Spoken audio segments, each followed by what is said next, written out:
नमस्कार कर्नल साहब, बहुत बहुत स्वागत है आपका मेरे चैनल पर। Thank you very much. जय हिंद, नमस्कार। जय हिंद। सर, ये बताइए कि ये जो ईरान ने इजराइल पर हमला किया है, इस पूरे सिनेरियो को कैसे देखा जाए? क्या माना जाए? क्या ये माना जाए कि अब आधी दुनिया दूसरी दुनिया के पीछे पड़ जाएगी? अगर आप इजराइल और ईरान के डिफरेंसेस को पिछले दसियों साल से देखते आ रहे हैं, वो कभी भी नॉर्मल नहीं थे। अगर आपको मैं याद दिला दूं, ईरान की जो न्यूक्लियर सो कॉल्ड इंस्टॉलेशन है, पहले भी इजराइल अटैक करके उसे डिस्ट्रॉय कर चुका है। यूएस और ईरान के डिफरेंसेस हमेशा से बहुत बड़े रहे हैं। ईरान हमेशा से यूएस को इजराइल के साथ देखता है और दोनों ही कंट्रीज को वो एज अ एंटी मुस्लिम भी देखता है। ये बात जग जाहिर है, कोई नई बात नहीं है। ये जो भी लेटेस्ट जो कॉन्फ्लिक्ट स्टार्ट हुआ है, that is basically amounting to के एक इनडायरेक्ट फॉर्म ऑफ वॉर उन दोनों ने स्टार्ट करी है। वो कहाँ जाएगी, ये इसका आकलन एक पूरी अलग तरीके से किया जा सकता है। बट ये बात मैं जरूर कहूंगा कि ये आज दुनिया का नया नॉर्मल है कि आप अपने जब डिफरेंसेस हो रहे हैं कंट्रीज के बीच में, तो आप सीधे से एक टारगेट लेकर उसके ऊपर डिस्ट्रॉय कर देते हैं, या उसके ऊपर बमबारी कर देते हैं, या उसके ऊपर ड्रोन डाल देते हैं, या उसके ऊपर कुछ भी कर देते हैं।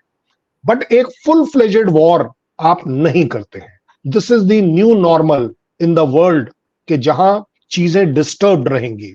सो मैं इंटरनेशनल पॉइंट ऑफ व्यू से ये देखता हूं कि किसी भी तरह की कोई भी वॉर हो, चाहे यूक्रेन ले लीजिए, हमास ले लीजिए, चाहे ईरान ले लीजिए, हुतीज ले लीजिए, इनका सबसे बड़ा असर उन कंट्रीज पर पड़ता है जो रिसीविंग एंड पर है, जिनका इनमें कोई पार्ट नहीं है, लेकिन ये पूरी दुनिया में एक तरीके से खलबली मचा देती हैं, एक वॉर के बढ़ने की आशंका ले आती हैं और माहौल एक खौफनाक बन जाता है।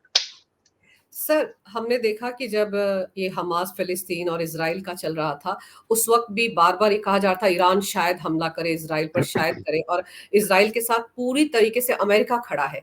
तो अब इस कॉन्फ्लिक्ट के चलते आप अमेरिका को कहाँ देखते हैं? क्या ये बढ़ सकता है? अमेरिका की भी एंट्री हो सकती है इसमें? अगर आप स्पेसिफिक बात करेंगे हमास और इजराइल के वर्सेस के, यस ईरान उसमें इन्वॉल्व था या नहीं था, तो आपको बिल्कुल क्लैरिटी से दिखना चाहिए कि जिस तरीके से ड्रोन्स और मिसाइल्स और अदर आइटम्स वो हमास को सप्लाई कर रहा था, it was as good as a war दोनों के बीच में। वो एक डायरेक्ट नहीं थी, क्योंकि आजकल ये जितनी कंट्रीज हैं, इंक्लूडिंग आजकल हम भी थोड़े समझदार हो गए हैं कि डायरेक्टली वॉर में नहीं पड़ते। आप अपना प्यादा खड़ा करते हैं और वो प्यादा लड़ता है और उसी का नुकसान होता है, आपका नुकसान नहीं होता है, क्योंकि आपके पास एक सीक्रेट गेट अवे निकल आता है, पीछे एक चोर दरवाजा, जहां से आप कह पाते हैं कि नहीं, मैं इसमें इन्वॉल्व नहीं था, हम तो हमास को सपोर्ट कर रहे थे। हमास और इजराइल के बीच की लड़ाई है। जहां तक बात है यूएस की, तो यूएस और ईरान अपने आप में हमेशा से लड़ाई पर इसलिए थे क्योंकि ईरान अपने चारों तरफ, अगर आप मिडिल ईस्ट में भी देखें, तकरीबन 28 के करीब यूएस के प्रॉपर मिलिट्री बेसिस हैं, जो कि एक तरीके से ओपेक कंट्रीज को डोमिनेट करते हैं। हालांकि ठीक है, जहां तक इंटरफेरेंस की बात है, अभी तक यूएस ने ऐसा कोई कदम नहीं उठाया जो ईरान में डायरेक्ट अटैक हो। अगर आप पिछले 2 दिन की चीजों को एनालाइज करेंगे, आपने देखा है कि यूएस ने अपने फ्रिगेट्स को रीडिप्लॉय किया है स्ट्रैटेजिकली, कि वो ईरान को कंट्रोल में ले पाए या ईरान के खिलाफ किसी भी तरह का एक्शन ले पाए। उन्होंने ये भी कहा है कि हम इजराइल के साथ फर्मली खड़े हैं। लेकिन आपने एक बहुत बढ़िया सी स्टेटमेंट जो उन्होंने डिप्लोमेटिकली चुपचाप से निकाल ली, वो ये कही कि हम ये जो ईरान ने इराक के ऊपर जो मिसाइल और ड्रोन अटैक किया है, इसका जवाब इजराइल देगा, हम नहीं देंगे। क्यों? क्योंकि वो डायरेक्टली अगेन अवॉइड करेगा इस लड़ाई में डायरेक्ट आने का, क्योंकि उससे उनके अपने सैनिकों की प्रॉब्लम आती है। कहने का मतलब यह है कि डायरेक्ट ट्रुप्स की डिप्लॉयमेंट, मुझे नहीं लगता वो स्टेज अभी आई है कि यूएस डायरेक्टली बोले कि नहीं, हम ईरान के ऊपर एक प्रॉपर कन्वेंशनल अटैक करेंगे। वो अभी भी इस बेनिफिट ऑफ डाउट को चलाएगा कि यस, ईरान और इजराइल आपस में एक दूसरे के ऊपर अटैक करें, काउंटर अटैक करें, और ये एस्केलेट होता चला जाए और कहीं ना कहीं यूएस का फाइनल से आ जाए, या तो इसे रोकने में या इसे बढ़ाने। पर आपको क्या लग रहा है, अब तो रिटेलिएट तो इजराइल करेगा ही करेगा। इजराइल पूरी ताकत से जवाब देगा इसका, तो ये तो एक्सेलरेट हो सकता है ना पूरा का पूरा। और जब फिलिस्तीन के साथ इजराइल का चल रहा था, तब तो अमेरिका ने बाकायदा अपने जहाज तक तैनात कर दिए थे कि भाई हम उनके साथ पूरी तरह से। तो अब भी तो इन सब हरकतों को पर्दे के पीछे से किया जाएगा। अगर आप यूएस का रोल हमास और पैलेस्टीन के अंदर देखते हैं, तो उन्होंने जो जहाज डिप्लॉय करे थे वो इस्तेमाल नहीं किए थे, पहली बात। और वो जो भी जहाजों की हम बात कर रहे हैं, वो दोनों तरह के जहाज, चाहे वो नेवल के हो, चाहे एयरफोर्स के हो, चाहे वो एयरक्राफ्ट कैरियर हो, हमास और फिलिस्तीन के पास ये काबिलियत ही नहीं थी कि वो एयरफोर्स के तौर पर कभी भी कोई भी चीज इस्तेमाल कर पाए, मतलब फॉर्मल तौर पर अगर बात करें। लेकिन यस, अगर आज हम ईरान के खिलाफ बात करेंगे, तो ईरान के पास एक क्रेडिबल एयरफोर्स है, एक क्रेडिबल एयर डिफेंस सिस्टम भी है, उसके पास कामाकाजी ड्रोन्स हैं जो कि अपने आप पूरी दुनिया में एक अलग तरीके का खौफ और रुतबा रखते हैं, जिसको वो इस्तेमाल कर रहे हैं। 200, 300, 400 मिसाइल्स इकट्ठी फायर कर कर वो इसराइल के ऊपर अटैक करने की कोशिश करते हैं। लेकिन इन सब के बावजूद मेरा अपना आकलन है कि ये एक ट्रेडिशनल वॉरफेयर नहीं है। ट्रेडिशनल वॉरफेयर हम उसे कहते हैं जब आप एक दूसरे की टेरिटरी में घुसकर मारते हैं। ये अभी भी एक स्टेप शॉर्ट है, क्योंकि अगर वैसे देखा जाए तो एयर स्पेस का उल्लंघन करना अपने आप में एक अटैक माना जाता है।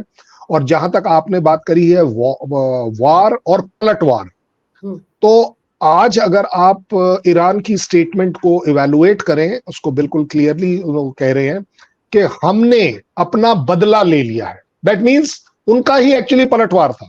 वॉर इजराइल ने किया था और इन्होंने पलटवार करके बराबर कर लिया। जैसे कि अगर एक और एग्जांपल दूं, ईरान ने पाकिस्तान के ऊपर टेररिस्ट बेस के ऊपर उन्होंने अटैक किया, और पाकिस्तान ने भी अपना एक जहाज उड़ाकर ईरान के ऊपर छोटा सा अटैक कर दिया और बात वहीं खत्म हो गई।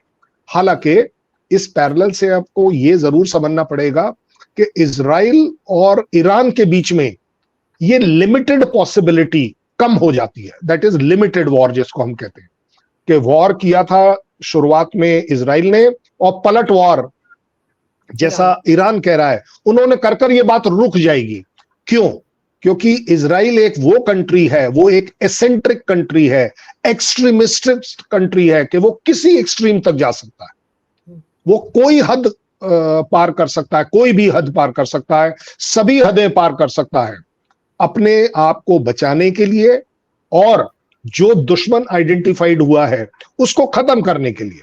अब बस फर्क इतना आएगा क्योंकि दो कंट्रीज इन्वॉल्व हैं। I am very sure Israel इस बात को जरूर इसको नापेगा, उसको वजन देगा कि कहीं ये एक फुल फ्लेजेड वॉर में ना कन्वर्ट हो जाए, क्योंकि यूएस को जो थ्रेट मिलेगी फिर आ जाएगा रशिया का पार्ट, कि रशिया चाइना ईरान के साथ मिल जाएंगे। सो ये एक अपने आप में बढ़ता चला जाएगा, जो मुझे नहीं लगता कि यूएस, इजराइल, ईरान और रशिया और चाइना के इंटरेस्ट में है। ये एक लिमिटेड कॉन्फ्लिक्ट रहे, मुझे लगता है ये सुपर पावर्स की अपने आप में कोशिश जरूर होगी। सर, भारत को आप कहां देखते हैं? जब इजराइल और पैलेस्टीन का था तब तो भारत इजराइल के साथ खड़ा था, लेकिन अब इस ईरान और इजराइल के मामले में भारत कहां है? शायद अगर आप मुझे इजाजत दें, मैं आपसे शायद एग्री ना कर पाऊं कि हम पैलेस्टीन और इजराइल वॉर में इजराइल के साथ खड़े थे। हम बड़ी जिम्मेदारी के साथ दोनों ही कंट्रीज को रिकॉग्नाइज करते हैं, दोनों ही कंट्रीज की एम्बेसीज हमारे यहां पर हैं। और बाय द वे हमने भी ये बड़े पॉइंट ब्लैंक कहा था कि किसी भी तरह का कोई एग्रेशन ठीक नहीं है। अगर किसी भी तरह की कोई टेररिस्ट स्ट्राइक इजराइल के ऊपर होती है, ये बिल्कुल बर्दाश्त नहीं है।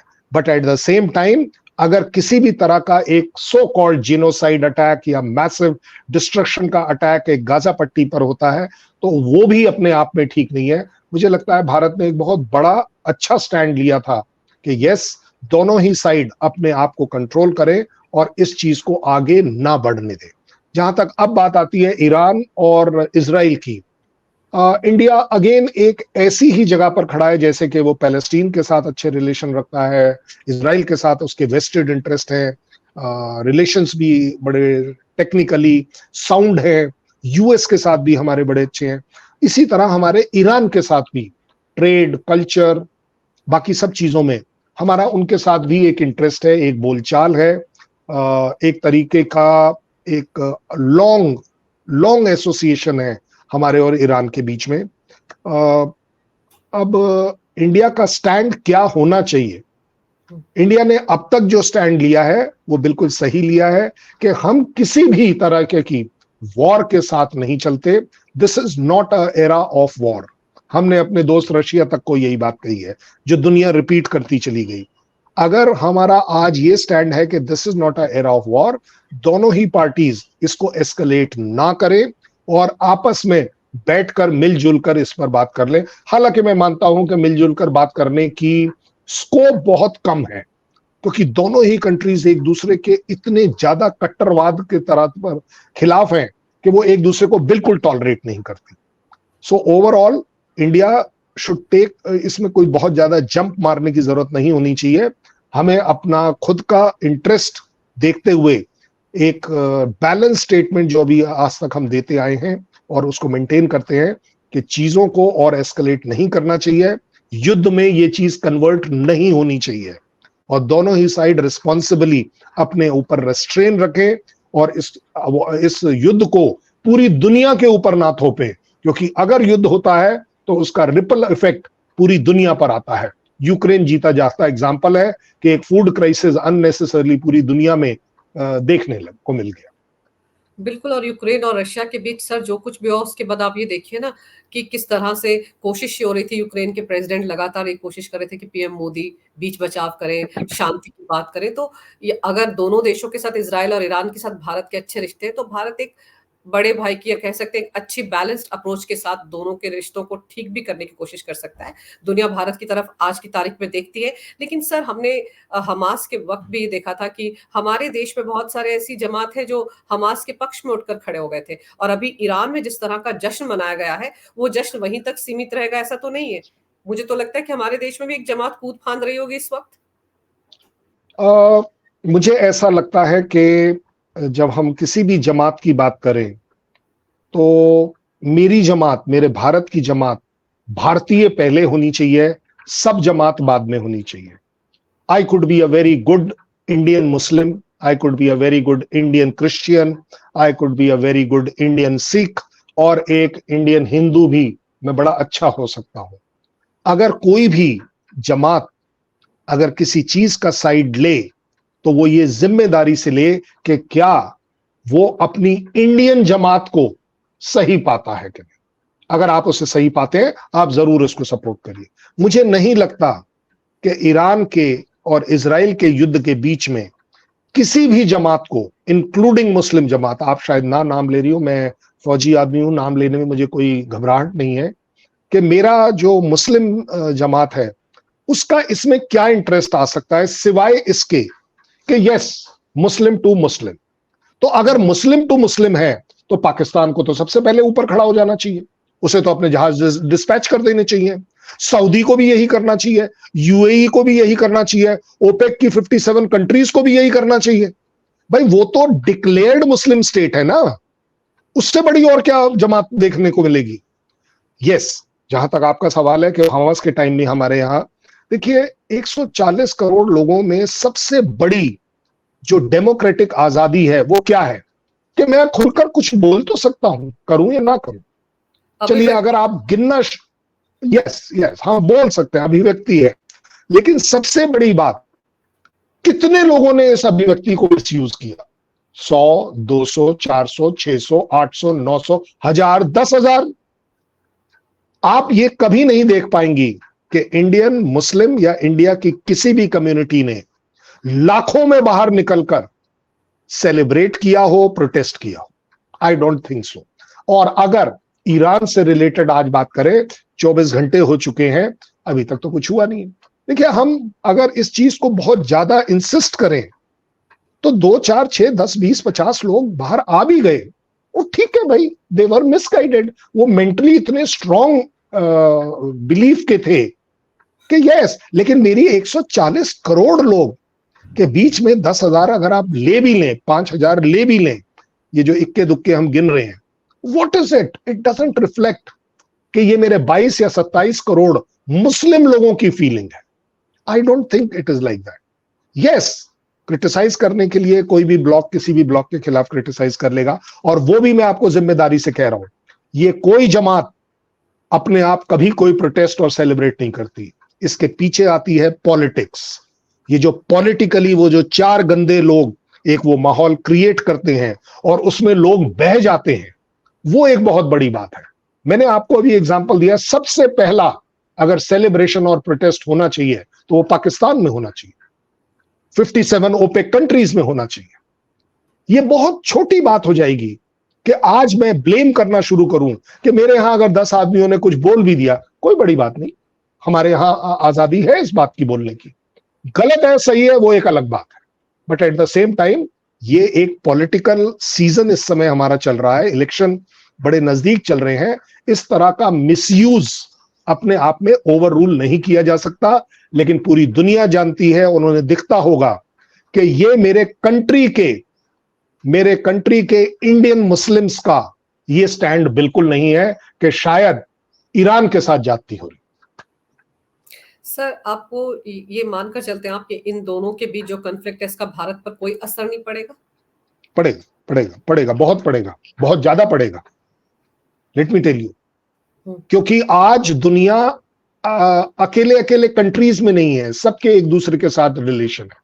एक एग्जांपल ले लेते हैं इसी का, आज हम ईरान को सपोर्ट नहीं करते हैं, दैट मींस ईरान के जितने सारे दोस्त हैं हमारा उनके साथ डिफरेंसेस हो जाएगा।